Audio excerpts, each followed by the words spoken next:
Hi everybody and welcome back to the 3X Fire Garage. On this episode we're going to go through the skid that I picked up for this project and we're going to do some cleaning, a little bit of painting, and show you guys the plans on how we're going to get this thing to fit inside a older style chassis.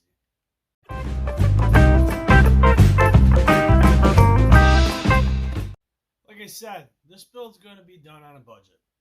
I know a lot of guys are going to sit here and cry and whine and piss and moan about, well, you should powder coat it and sandblast it and do all of that. You're right, probably should. But I'm not looking to spend a whole lot of money on this sled, so we're not going to do any of that. I'm going to give it a quick scuff, hit it with a little bit of paint thinner, clean it up some, and we're going to shoot it. And I'm probably going to shoot it with a rattle can. I don't really like to use the rattle can. I preferably like to use an HVLP gun. But, nah, I don't feel like cleaning a gun and doing all that work. So we're just going to give her the old high school rattle can special, and we're just going to flog her over and call it a day. I probably will use a decent quality clear coat over it. I've done it in the past. I know some guys are probably rolling over saying, that ain't how you do it. Oh well. I've sprayed a lot of things, shot it with just a cheap old rattle can. Hit it with a decent speed clear. I like to use PPG. Speed clear, I think that's what it's called. I don't really care for the high tack, but I've used high tack's cheap clear before in the past, and it works pretty decent. I haven't had any issues with fisheye or shrinkage or nothing like that. So on this project, I figured, what the hell? It's cheap. I'll have more money in the clear coat than I probably do the whole skid. And as you can tell behind me, I've already kind of started on it. I figured I was going to do an episode of tearing the whole skid down and all the steps, but honestly, these later single air shock rear M chassis style skids, there's nothing to them. If you can't figure out how to tear it apart, you're probably in the wrong hobby. So I gave it a quick power wash, hit it with some old Purple Power Extreme, cleaned it up a little bit. And it took me 10 minutes to tear this skid apart.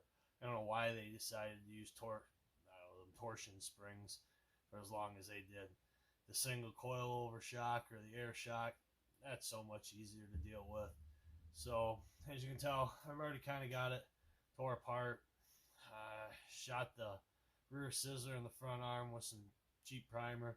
Personally, I like to use Duplicolor as far as rattle cans go. I don't like Krylon. It's shit. I like the Duplicolor enamel. It seems to work a lot better. I usually hit it with a can of the adhesion promoter first. I know some guys say you don't need to use it. I've had good luck with using it. I use it on all the hoods I paint. Even if I paint it with quality paint, I usually hit it with a quick can of that adhesion promoter. For some reason, it just seems to help paint stick better. So I just hit it quick with a little bit of adhesion promoter. And then, like I said, on this project here, we're just going to probably use all Duplicolor. They use that high build Duplicolor rattle can. I bought it at, we got a local store called Ollie's, and they're all around. I think I paid $2.99 a can for it. Give it a quick shot with that and go from there. We'll see how well it holds up on the skid. I have rattle canned them in the skid, or I have rattle can skids before in the past, and it'll last. It'll look good enough to ship it down the road. But like I said, I don't feel like cleaning my gun, going through all that effort just to paint a little bit here, and it's going to be packed with snow most of the time, and we're building this thing to beat on it, not to look pretty. As you can tell, I've already got the skid tore apart. I got the scissor in the front arm already in primer. Like I said, this is the adhesion promoter that I use. It's never failed me. It's pretty cheap. And then follow that up with the filler style primer that Duplicolor makes. They said $2.99 at Ollie's. You can't beat that. It seems to work good. Yeah, every once in a while the nozzles get a little janky. What do? You just take an old junk can that you got laying around, slap another nozzle on it, hope for the best. And we'll probably hit it with that. You gotta watch it. The blue cans are lacquer and the gray cans are enamel. Lacquer is garbage. I'm not a lacquer fan. I've had poor luck with lacquer and oil-based paints for that fact in the past, so I try to stay clear of that and just use acrylic enamel, and that's it. And like I said, skid, we're gonna try to get this 153 out of I think it's like an '09 and newer M series, so like M8, M1000, M6, and stick it in the old chassis. I got my bushings figured out how I'm going to shim it in the tunnel. That's going to be easy.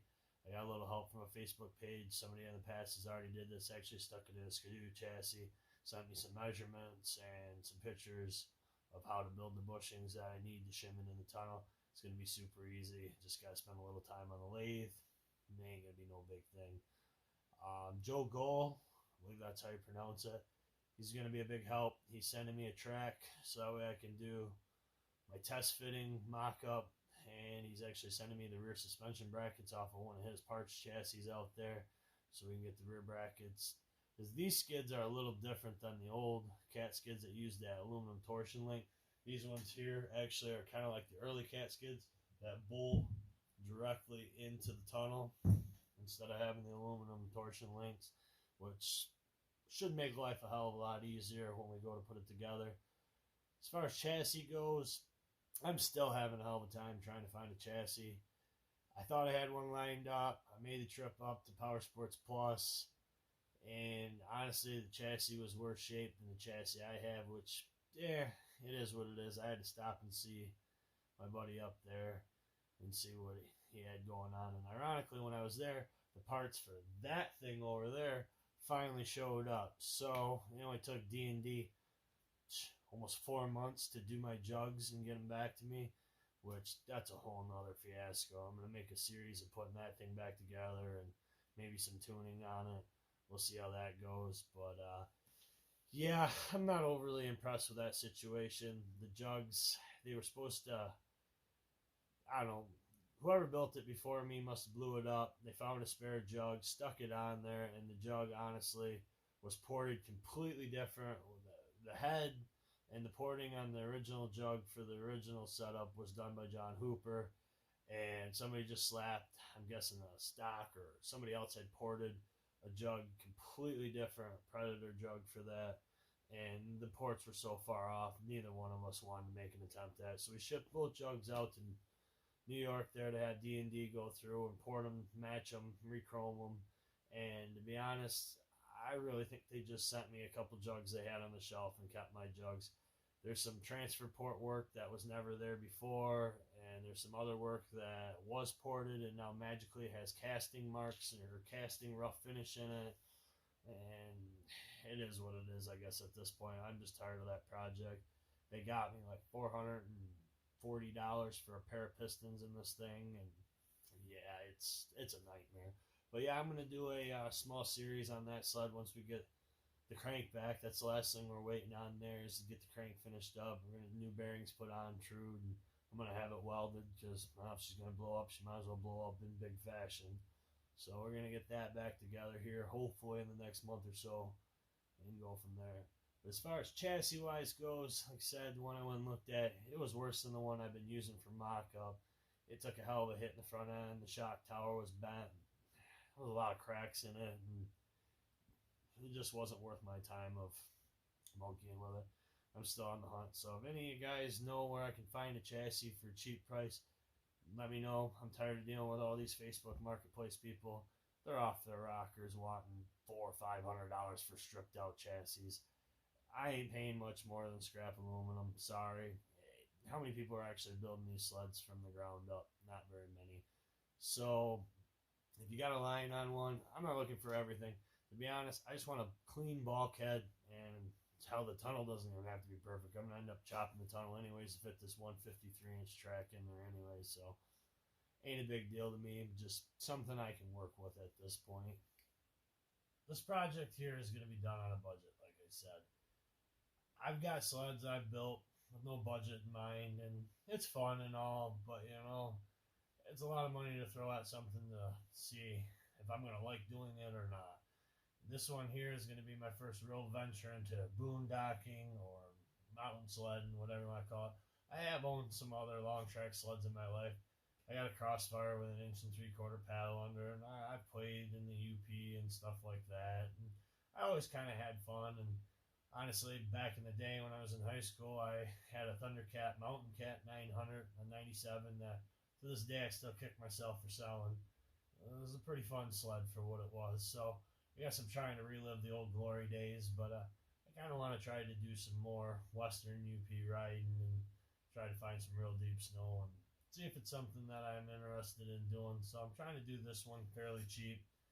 I don't really want to stick a whole lot of money into it. Like I said, everything on the sled I'm trying to do on a budget. Now my holy grail of finding budget parts has gotten canceled this year. You know, A1 swap, which I'm sure some of you guys are familiar with. They ended up canceling that this year, which is a crock.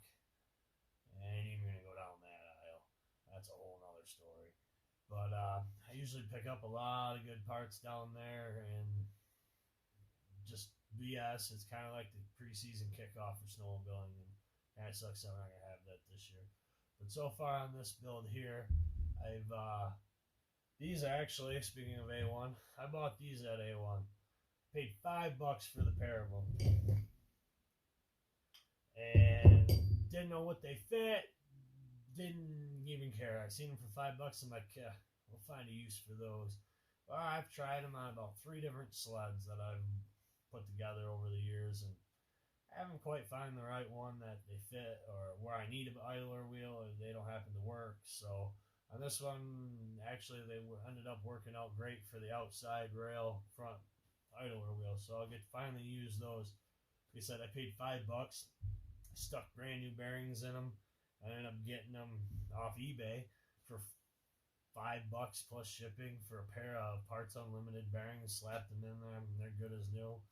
I ended up getting a BDX 2-wheel, I don't know what you want to call it, drive shaft or outer wheel eliminator kit. I paid $20 ship for that, which is pretty cheap. You know, I plan on doing just strictly deep snow riding. I don't really plan on trail riding with this sled much, so I figured, hey, I ain't into it all for the weight savings. I'm building the triple for crying out loud, so there ain't going to be much weight savings involved in that. But maybe it'll handle a little better without having the outside wheels off, narrow it up, and we'll see what it gets us. As far as the skid goes, I got a pretty good deal on this one. Again, found it on eBay. I do a lot of surfing on there. Every once in a while you get lucky. Somebody will list it in the wrong spot, and you'll get lucky. I paid, I think it was like $140 ship for this skid, which is dirt cheap from everything I found. I wanted to stay away from the 160 plus inch tracks or skids and tracks just because they're a little more pricey, and it seems like the 151, 153s are a lot easier to find parts for, and they're fairly cheap. So I ended up buying this skid complete for, like I said, $140 plus. I don't even remember what the tax was on it. And to my surprise, the rails are actually in pretty good shape. I've only found 2 holes that aren't even used to be a little bit egg-shaped, so we'll be all right there. Surprisingly, it has these rail supports, which these rails here have been known to be kind of weak to start with, but it's got these long rail supports in them, which I didn't even notice when I bought it. I just got it here and was like, oh, that's cool. As far as crack goes, I got one little crack. I'm going to show you guys welding it up when I get to that point. It's nothing major, believe it or not. It's right here where they've got the little rubber bump stops. So I'm just going to give it a quick little TIG weld across and call it a day. The shocks, surprisingly, it actually came with the shocks. I noticed a lot of skids on there were selling for $300 plus, and they didn't even have shocks on them, which, nah, that ain't going to work for this project. So I ended up finding this one here with a 0 Pro front shock and just a first gen air shock on the rear. It'll work for what I'm going to do. The rear air shock held air. It seems to not have any real issues. The front 0 Pro isn't leaking any fluid. It still has rebound and compression, it seems like. So we're going to run it and see what happens to it this year and go from there. But yeah, that's going to be about that for this video right now.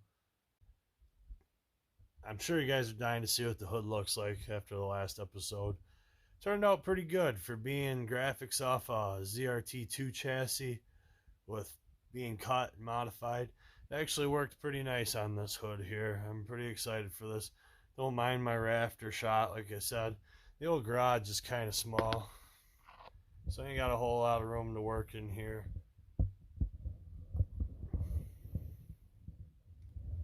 But as far as the crack goes, we turned out pretty decent, I think. That's where the crack used to be.